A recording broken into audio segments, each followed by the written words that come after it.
Shalom, salam sejahtera bagi Bapak, Ibu, dan saudara-saudariku yang terkasih dalam Kristus.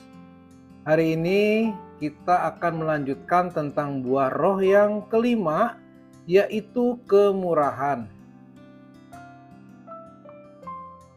Kemurahan menurut Kamus Besar Bahasa Indonesia memiliki arti adalah sifat atau keadaan murah hati, dermawan, suka memberi kepada orang lain. Sesuatu yang diberikan karena kemurahan hati, kebaikan, atau kelapangan hati. Secara umum, kemurahan berhubungan dengan sikap atau tindakan seseorang yang menunjukkan kedermawanan, kebaikan, serta keinginan untuk memberikan bantuan atau sesuatu yang bermanfaat bagi orang lain tanpa pamrih atau tulus. Ini berupa pemberian materi, dukungan moral, ataupun pertolongan. Sedangkan makna kemurahan menurut Alkitab, di dalam Alkitab kemurahan hati adalah salah satu kebajikan yang sangat penting, yang sering dihubungkan dengan kasih, kebaikan, dan belas kasih terhadap sesama. Kemurahan adalah tindakan memberi atau menunjukkan kebaikan tanpa mengharapkan imbalan atau balasan. Ini adalah ekspresi dari kasih Tuhan yang dinyatakan di dalam tindakan nyata, baik melalui kata-kata maupun dalam perbuatan. Yang pertama, kemurahan sebagai buah roh. Kemurahan disebutkan sebagai salah satu buah roh di Galatia 5 ayat 22 sampai 23. Di dalam konteks ini, kemurahan adalah salah satu ciri dari kehidupan seseorang yang dipenuhi oleh Roh Kudus.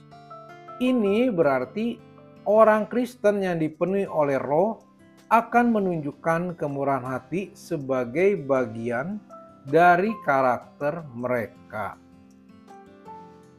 Yang kedua, kemurahan sebagai bentuk kasih yang nyata. Alkitab menekankan bahwa kemurahan hati adalah wujud nyata dari kasih yang sejati, seperti yang tertulis pada 1 Yohanes 3 ayat 17 dijelaskan. Barang siapa memiliki harta duniawi dan melihat saudaranya yang kekurangan, tetapi menutup pintu hatinya terhadap saudaranya itu, bagaimana mungkin kasih Allah tetap di dalam dirinya? Ayat ini menegaskan bahwa kasih yang sejati harus diwujudkan di dalam tindakan kemurahan hati, yaitu membantu mereka yang berkekurangan.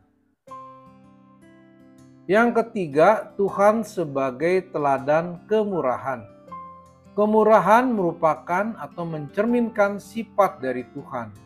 Seperti dalam Mazmur 103 ayat 8 dikatakan, Tuhan adalah penyayang dan pengasih, panjang sabar dan berlimpah kasih setia. Kemurahan Tuhan terlihat di dalam pengampunannya, kesabarannya terhadap manusia, dan kasih-Nya yang melimpah. Sebagai pengikut Kristus, umat beriman dipanggil untuk meneladani kemurahan Tuhan ini dengan menunjukkan kasih dan belas kasihan kepada sesama. Yang keempat, kemurahan di dalam mengampuni dan memberi. Tuhan Yesus mengajarkan tentang kemurahan di dalam pengajaran seperti dalam Lukas 6 ayat 35 sampai 36. Tetapi kasihanilah musuhmu dan berbuat baiklah kepada mereka dan pinjamkan dengan tidak mengharapkan balasan. Maka upahmu akan besar dan kamu akan menjadi anak-anak Allah yang Maha Tinggi. Sebab ia baik terhadap orang-orang yang tidak tahu berterima kasih dan terhadap orang-orang jahat. Hendaklah kamu murah hati sama seperti Bapamu adalah murah hati. Di dalam ayat ini, kemurahan hati tidak hanya diwujudkan di dalam memberi materi, tetapi juga sikap pengampunan, belas kasihan, dan perbuatan baik kepada semua orang, termasuk mereka yang sulit untuk dikasihi. Yang kelima, kemurahan sebagai sikap hati. Kemurahan menurut Alkitab bukan hanya soal memberi harta, tetapi juga melibatkan sikap hati yang murah hati. Di dalam 2 Korintus 9 ayat 7 dikatakan, hendaklah masing-masing memberikan menurut kerelaan hatinya, jangan dengan sedih hati atau karena paksaan. Sebab Allah mengasihi orang yang memberi dengan sukacita. Ini berarti bahwa kemurahan sejati adalah pemberian yang dilakukan dengan sukacita tanpa paksaan dan dilakukan karena dorongan kasih yang tulus. Bagaimana memperoleh dan memelihara kemurahan? Untuk memperoleh dan memelihara kemurahan, seseorang perlu membangun sikap murah hati yang konsisten melalui tindakan nyata, pemikiran positif, dan nilai-nilai spiritual yang mendasarinya. Berikut ini adalah beberapa langkah praktis dan prinsip yang dapat diterapkan. Yang pertama, memahami makna kemurahan. Kemurahan bukan hanya sekedar memberi secara materi, tetapi mencakup kebaikan hati, kasih sayang, perhatian, dan kesediaan menolong orang lain. Penting untuk memahami bahwa kemurahan adalah sikap yang menunjukkan keikhlasan dan keinginan untuk membuat orang lain merasa dihargai dan terbantu. Yang kedua, membangun niat yang tulus. Kemurahan yang sejati berasal dari niat yang tulus untuk menolong dan memberi manfaat tanpa mengharapkan imbalan. Latihlah diri untuk memberi dengan penuh keikhlasan, karena kemurahan yang dilakukan dengan pamrih tidak akan menghasilkan kedamaian dan kebahagiaan sejati. Yang ketiga, mulai dari hal-hal kecil. Tidak perlu menunggu kesempatan besar untuk menjadi orang yang murah hati. Mulailah dengan hal-hal yang sederhana seperti membantu orang lain, memberikan perhatian, berbagi senyuman. Kemurahan juga bisa diwujudkan dengan memberikan waktu, tenaga, atau bahkan sekedar mendengarkan masalah orang lain. Yang keempat, mengembangkan sikap empati. Empati adalah kemampuan untuk merasakan dan memahami perasaan orang lain. Ketika kita dapat memahami kesulitan atau kebutuhan orang lain, kita akan jadi lebih mudah tergerak untuk menunjukkan kemurahan hati. Dengan empati, kemurahan menjadi lebih dari sekedar tindakan, tetapi juga dorongan di dalam hati. Yang kelima, memberi dengan penuh sukacita. Memberi dengan sukacita berarti merasa berbahagia ketika kita berbagi. Di dalam ajaran agama maupun etika sosial, memberi tanpa adanya keluhan dan dengan perasaan berbahagia adalah tanda kemurahan yang sejati. Seperti yang tertulis di Alkitab, Allah mengasihi orang yang memberi dengan sukacita. 2 Korintus 9 ayat 7. Yang keenam, meneladani orang-orang murah hati. Pelajari dan perhatikan kehidupan orang-orang yang dikenal dengan murah hati. Apakah itu di dalam lingkungan terdekat, tokoh agama, atau tokoh masyarakat.